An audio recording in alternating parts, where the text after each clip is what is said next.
Hey, how's it going? Thanks for stopping by. Today, I want to talk about the case of Stephen McDaniel. Okay, so have you seen the show You on Netflix?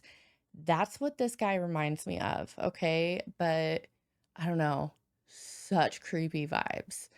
Let's get into it. But to judge what is necessary to be told, it is necessary to see and hear all that is to be seen and heard. Stephen McDaniel was born in 1985 and he was raised in a suburb of Atlanta, Georgia. His mom was mostly a stay-at-home mom, and she really, of course, was attached to her little boy. And he was a real clean child from what they said, but kind of a little bit angsty, and it just got pumped up. So when he was 16 years old, that's when 9/11 happened. And it must have done something to his brain. At least his mom thinks so, because his mom has come out and said after 9/11, her son just the anxiety ramped up. He felt like there was going to be another attack any day, and this really shaped his personality into um, some real unique characteristics, just to say the least. Now, people weren't really, when people talk about him growing up, they don't talk about him as like he was fun and friendly. It's like, he's quiet and, a little bit shy. He kind of felt bullied, really, and he had a hard time dealing with girls, and it helped build up some resentment for him. It was a really bad combination of the angst, the extra anxiety, thinking that there's going to be an apocalypse, and I'm sure, okay, I've read some wild apocalypse stories, especially like I got some on Kindle one time. Wild, okay. I don't even remember the name of it, but I remember reading it and going, holy shit, I didn't know that books could be written like this. Wild, in the worst of ways. So obviously, I don't remember the book. I just remember, oh, made my jaw drop, okay? And like if he had come across anything like that, reading it at like a young age like that was probably incredibly damaging. I was an adult when I read it and I was like, oh, yikes, this is no thank you. But anyway, for Steven, I don't know if that was what it was, but he had developed some real sick things in his mind as he was growing up. He posted a lot online and he was into like real violent things, and some really awful things. We'll get to more of it later, but long story short, he held in a lot of feelings that were not healthy, and it really it pushed his more violent tendencies in the end. Now, he really was an adamant defender of his Second Amendment rights, so he took a real big liking to like weapons, and you know, he had concealed carry. He talks about having a permit when they're doing the interrogation of him, and I watched it.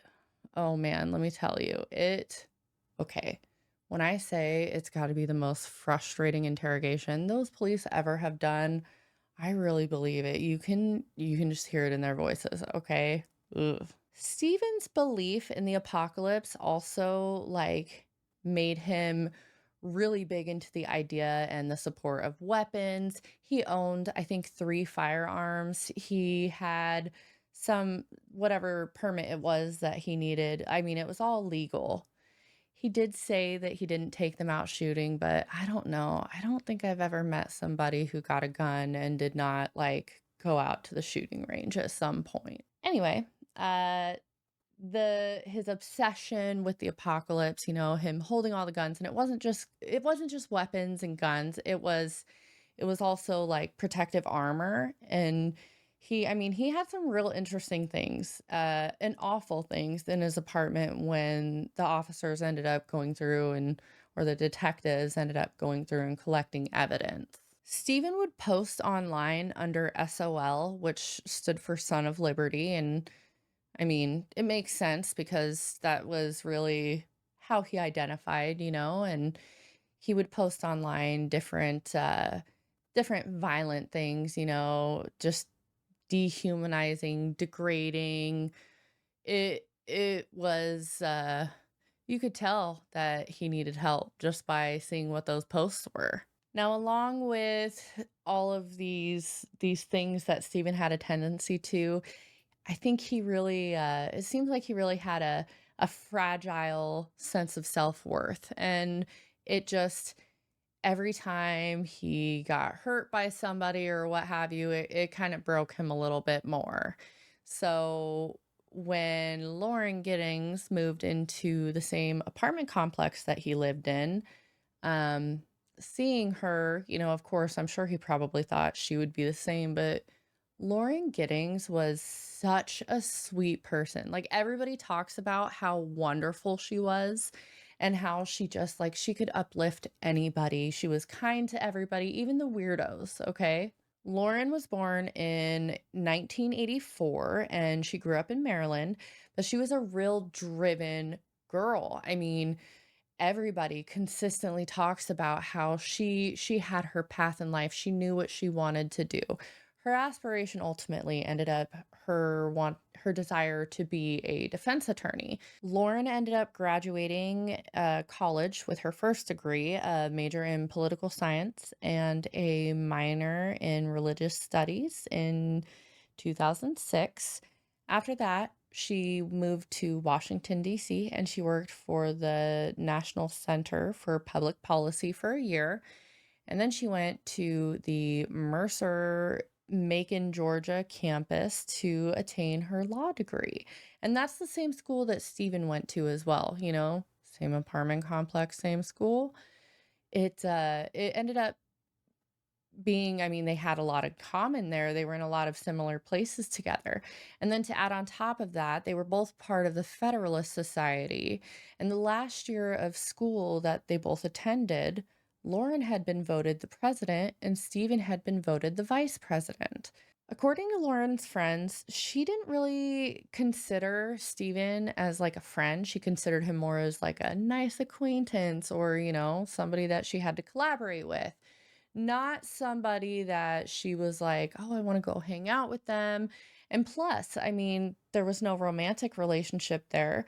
Lauren was getting ready to celebrate her 4th anniversary with her fiancé, and they were moving in together, right?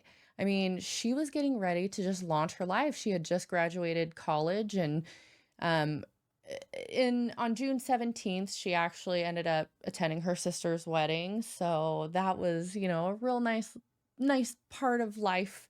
It's always fun to celebrate a union between 2 people who love each other, and I mean, after that, though, after she got back from attending her sister's wedding, she was buckling down to study for the bar. And, she had told everybody, "Hey, I'm gonna be quiet for a little bit. Like, don't think anything of it. I'm not gonna be coming over and hanging out. I really need to study for the bar. If you need me, you can call me, but like try not to because I'm gonna be studying." So she had her mind set and she's driven. I'm sure she had done this before.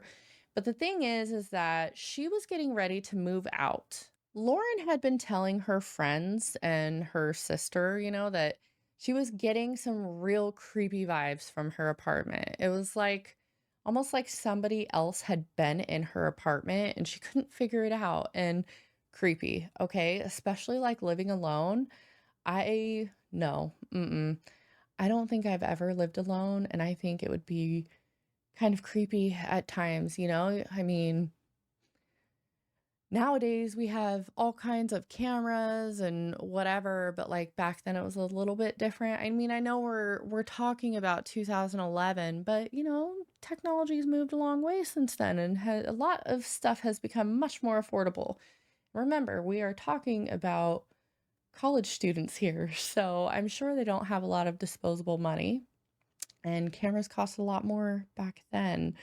Uh, anyway, Lauren's fiance was in California. He's, you know, he's out there, I think it was a golfing trip or something, and she had emailed him on June 25th, right before, like, going to bed, just they were excited and getting ready again, like, to start their lives together, and he knew that she was studying for the bar, which is why she didn't go with him, I'm sure, but, still, she wanted to keep contact, and she did, but, never again after that. Now, no one heard anything from Lauren, right? And I don't know if it would have been longer. It kind of lined up perfectly because here's what happened. On June 30th, that's when the police ended up getting involved. She was supposed to be moving. Nobody had heard from her. Her friend ended up having a copy of the key to the apartment. So, they go in. They actually even have Steven come and help them look for her. They go to him like, Steven, have you heard anything from Lauren? She's supposed to move out today. What's going on? She's also supposed to be at home studying for the bar exam. Where is she? Nobody can find her. And Steven starts helping them look. They go through the apartment. They don't find anything. And, the police get there. They're going around asking questions and doing what they need to do. The newscasters were out and they were asking everybody questions like, what's going on? Have you heard anything? What's going on? Steven knew what was going on. Oh, yeah. Yeah, he did. He was the only one who actually knew everything that had happened at that time. All right. And here is part of his TV interview that he did. What kind of person was she? I mean, what did you see I her? mean, she's as nice as can be. I mean, very personable, very much a people person. Do you know any enemies she might have had, somebody that might want to hurt her? No, we don't know where she is. I mean, the only thing we can think is that maybe she went out running and someone snatched her. Because we went over. One of her friends had a key. We went inside and tried to see if there was anything amiss, but she had a door jamb that was sitting right by it, so there was no sign that anyone broke in. The door was locked when everyone got here. We just don't know where she is. What about in the parking lot area? I know they've been doing a lot of. I think that's where they have recovered the body or whatever they recovered from there. Body? Had you seen anything there? Had you seen anything there? I mean, we don't know if this is the same person. You know what I mean? Like, they took out a body there earlier. We don't know if it's the same person or not. That's how we're trying to ask people if they know who lived there. Are you okay, sir? I think I need to sit down. Okay. Yeah, you heard that right. They found a part of her body in the dumpster.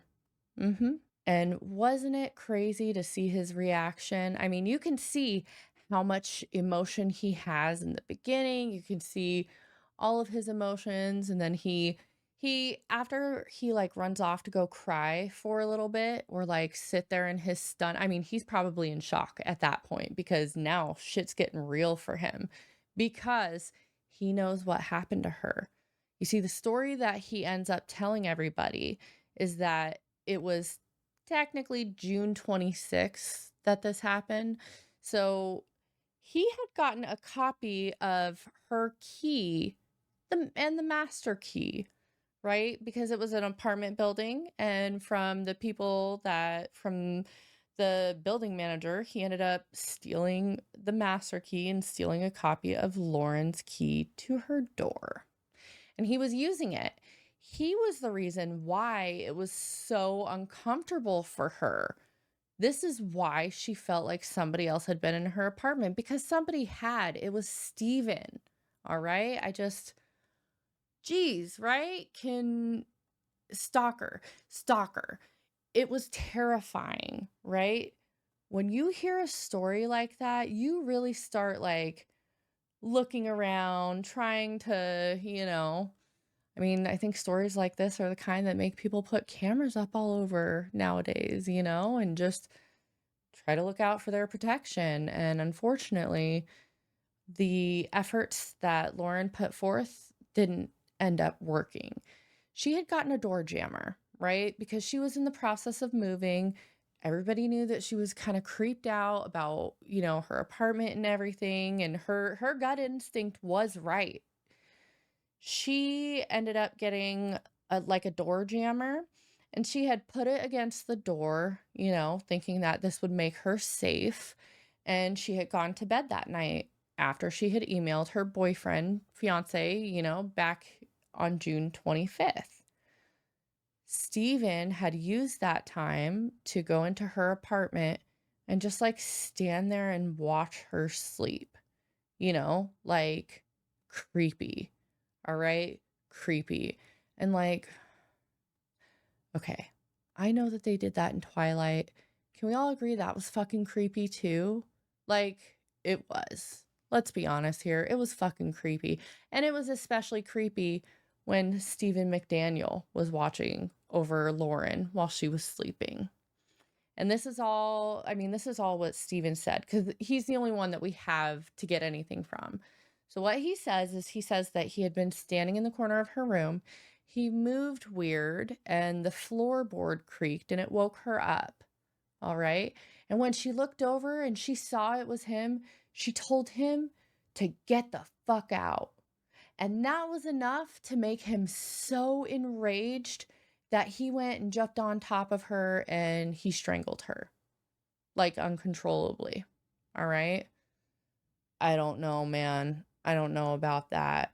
I know like that's his version of the story, but I have a feeling he probably embellished it to make it sound like he was less creepy than he actually was. And that story was still creepy as fuck. After Steven strangled her, he had stored her in her bathtub and eventually ended up going back and taking her body into his own bathroom. He then dismembered her and he scattered her body parts in different dumpsters, okay? But the one body part that they ended up finding, it was her torso. They found it in the trash bins at the apartment. So the trash was actually supposed to be taken that day, but because of like the police presence and all the media and everything, the trash people could not come and get the trash. So like, what fucking luck. That was amazing. They ended up finding her and you all saw how he reacted when he was notified. Howdy. And 100% he did it. Like, so suspicious. Okay, so suspicious. It was the most.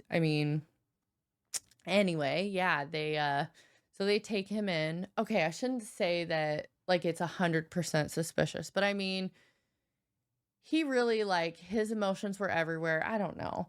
I guess maybe what he has said in his defense too, or like what his mom has said, is that he was just so emotional, and he really wasn't the one who did it. But he pled guilty, so I'm well within my rights to say that he was guilty of doing it. It's what the court says, right?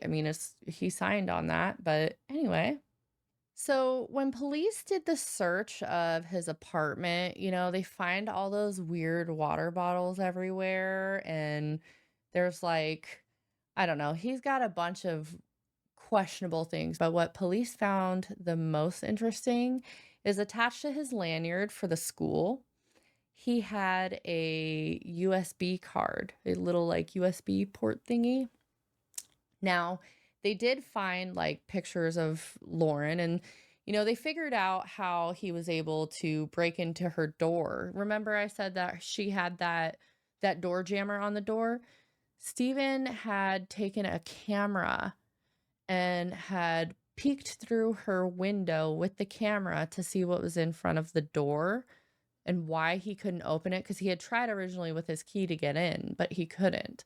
So that camera showed him that the door jammer was there. And this fucking guy goes back to his house or back to his apartment. He types into Google, whatever search thing that he does. He types in how to unlock a door that has a door jammer, and he learns how to do it. And he does. I don't know how to do it. I didn't look it up myself. Who knows if they even have that still. I mean, you get like 10 hotel locks and everything. That probably would feel a bit more secure, but you know, she didn't. She had the door jammer and she was getting ready to move out like in 5 days from the last day that she was alive. So, what did it matter at that point is kind of probably what the thought was. And yeah, so that's how he ended up getting in there. They never ended up finding anything but Lauren's torso. The other trash bins uh, that her body had been put in had already been taken by the trucks.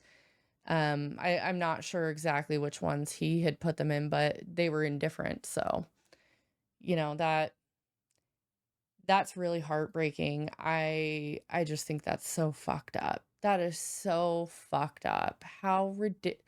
Just to be that cruel after, I mean, he had tried to ask her out on dates, but she had turned him down because she had a boyfriend already. But I mean, so they were, in his eyes, supposed to also be friends, I mean, she was so kind to him, but he took it the wrong way. Another piece of evidence that they had found is the hacksaw that was used to dismember Lauren. And they found it in the laundry room of the apartments.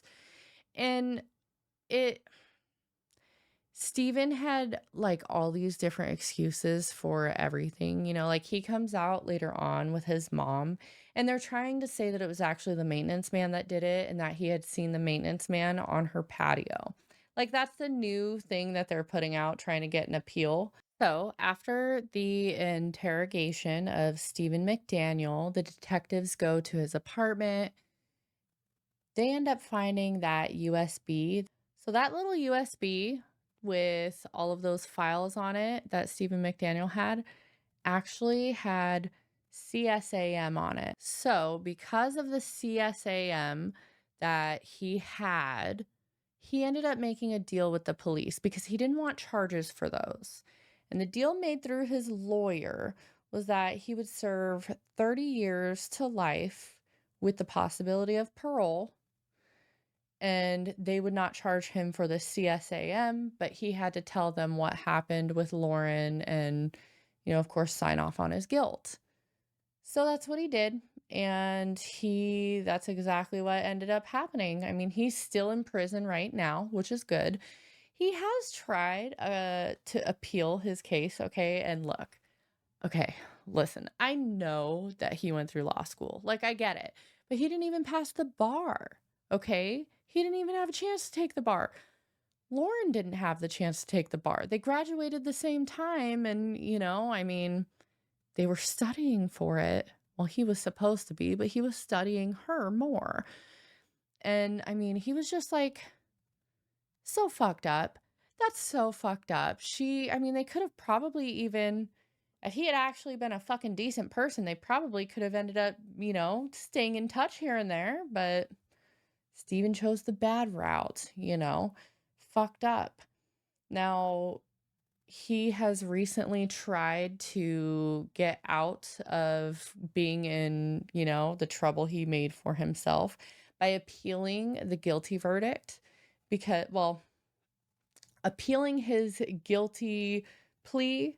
He has been trying to appeal it because he's trying to say that like he had inadequate representation, the mental health state that he was in when the police were interrogating him shouldn't have counted. I mean, his mom still like, I found some interview that she had done. I found it online, and I mean, she's like, that's her baby. He's, perfect little dude, didn't do anything wrong. I mean, I know that some moms feel like that, but he literally pled guilty, okay? I mean, they found some really awful things in his apartment, and just, I mean, a lot of the professionals, they have the opinion that he would have become a serial killer had they not caught him right then and there. So, it seems like it was better. I mean, when he is finally able to parole, he is going to be 55 years old. That's still plenty of time to cause devastation. So I don't know. it kind of feels like he got off a little bit easy because he was brutal, and he was adamant that it wasn't him. And if if they hadn't been able to find the sloppy things that he left behind, then I mean, would they have been able to prosecute him? Would he have found, chosen? Well, the only reason he chose to plead guilty is because he didn't want the CSAM charges. But still, I mean, what an awful dude. Ugh. Well, that's it for the story of Stephen McDaniel and Lauren Giddings. Thanks for hanging out with me and going through the story, taking the time to remember Lauren. And, she could have done so much good in this world. It's people like that are the kind of people that we need around. It's too bad that sometimes your niceness gets taken advantage of to such an awful degree, or like misinterpreted in such a way that is just gross. I appreciate all of your support. Feel free to subscribe, and I don't know, subscribe, like, share, whatever, if you want to. Uh, Thanks for coming by, and I'll see you again. Bye.